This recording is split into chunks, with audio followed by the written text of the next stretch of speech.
Hey folks, this is Ramble Raft for Life once again. Continuing my reviews of John Carpenter films.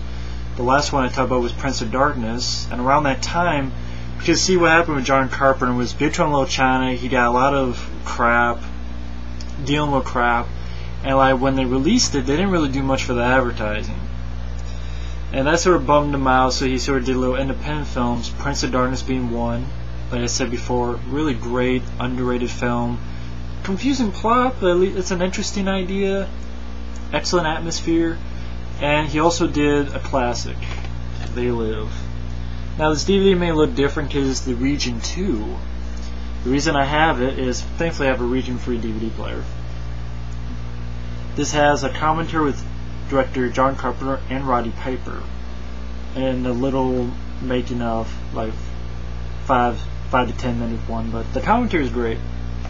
These two really seem like they're old friends. But They Live, I mean, you have Roddy Piper come into town as a drifter.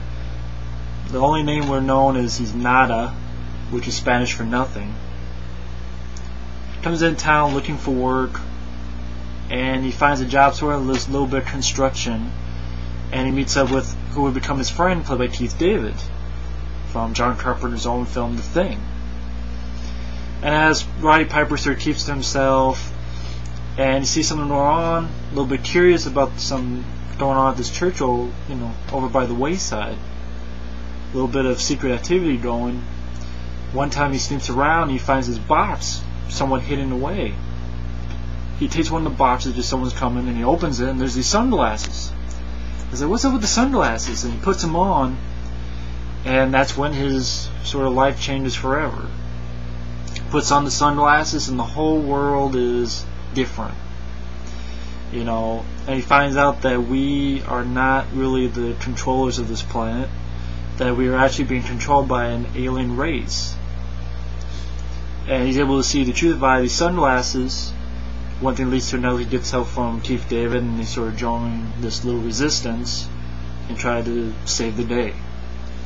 That's a little general plot synopsis, but the film is a classic, badass, kick-ass movie. Going along the film, a little more detail. You have, first off, Roddy Piper. He's great. I'd say he's my favorite of the wrestlers turned actors. I would say Dwayne "The Rock" Johnson does a good job. But for films, I mean, I buy this film the best. I mean, probably because John Carpenter is behind it. But Roddy Piper, I mean, he has a natural toughness to it because he's a guy who had a rough life, and I mean, in his real life. So you believe that he can be a tough and rumble guy, but he also has a good sense of humor as well. I'll get to that in a minute. But you buy him, and John Carpenter really helped him gave a great performance. Keith David as well. Meg Foster is in the film. Always saying the girl. She's the girl with the crazy eyes. You've seen her in Leviathan. She was also in another Roddy Piper film called Immortal Kombat that Roddy Piper did with, what was it, Sonny Chiba? I think that was who. They did a decent film for a little bit. Pretty good flick. But okay, she's okay in the film. It's just that her character doesn't really have much, and you don't really know too much about it. Maybe there's a point where she's sort of indifferent, like couldn't really get into her, couldn't really give a shit about her, just sort of there. But what's great about this film is, first off, it has a really solid story behind it. It was based on, it doesn't say what the short story was. I forget what the short story was that it was based on. 3 o'clock or 12 o'clock. It was something like that.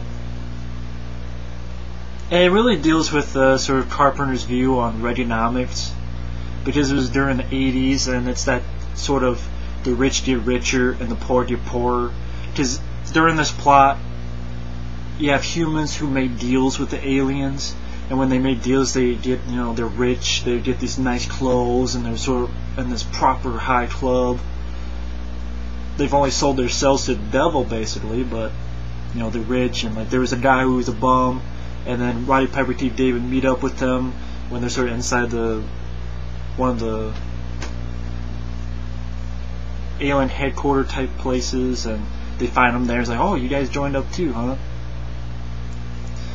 And well, Keith David says a great line, you know, it's the golden rule, he who has the gold makes the rules. And so is Carpenter's stance on Readynomics, and it's a really nice story, nice theme to it, so the film is about something. It gives a little bit of that kick to it. It also has really solid action sequences. Roddy Piper came up with the line himself, actually. It wasn't in the script. Roddy Piper came up with the great line, "I've come here to chew bubblegum and kick ass. And I'm all out of bubblegum." I can't do it half as well as he did, but he came up with that line. I'm like, I heard that on the commentary. I'm like, wow, he came up with the line. That's cool. Roddy Piper did a great job coming up with one of the best lines in history, honestly. Even Duke Nukem stole it. The video game Duke Nukem, they stole that line and put it in the game. I know, because I have the game for PlayStation 2 and they stole it, along with some of Bruce Campbell's lines. But again, solid action sequence in the bank where he sees all these aliens, and he only shoots the aliens. I mean, you think about it, it's like, Daddy don't like tattletales. Boom, you know. There's a lot of good, badass lines, and he really plays it off well. Does the physical stuff well.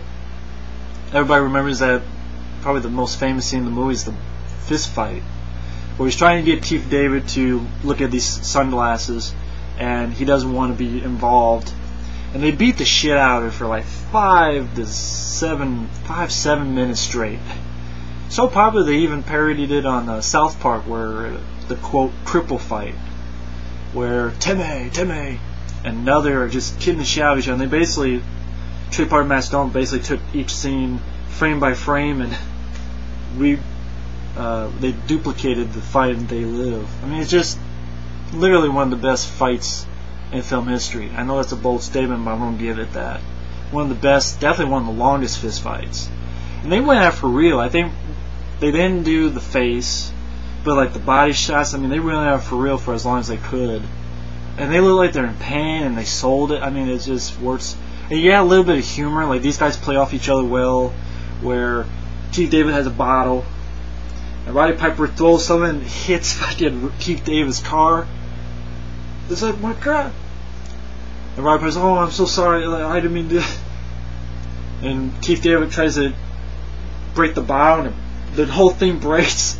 Roddy Piper goes, and then Keith David jumps on him, and they have a little bit of humor as well. But yeah, I mean, those two, great chemistry and good performances, and they work well together. When they finally get into the sort of headquarters type thing, like they don't knock out the signal that's transmitting all the fake images.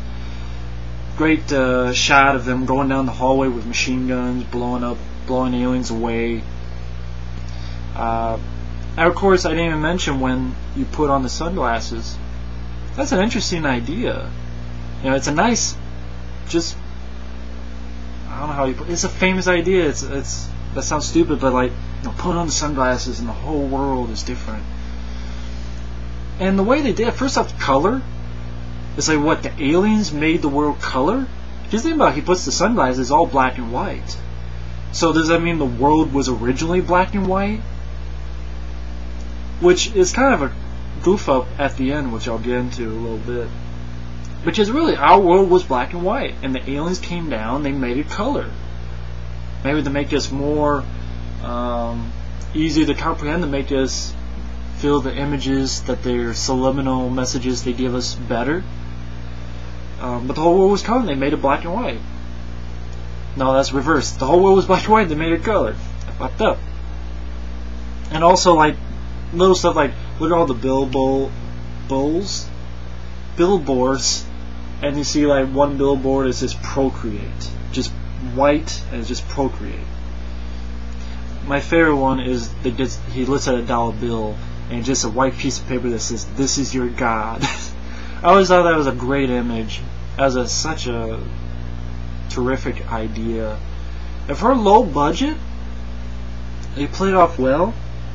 Some people make fun of the makeup effects of the aliens, but I like the look of the aliens. It's just a really deformed, hideous version of a human. It just, for a low budget, this worked well. I like the look of the aliens. And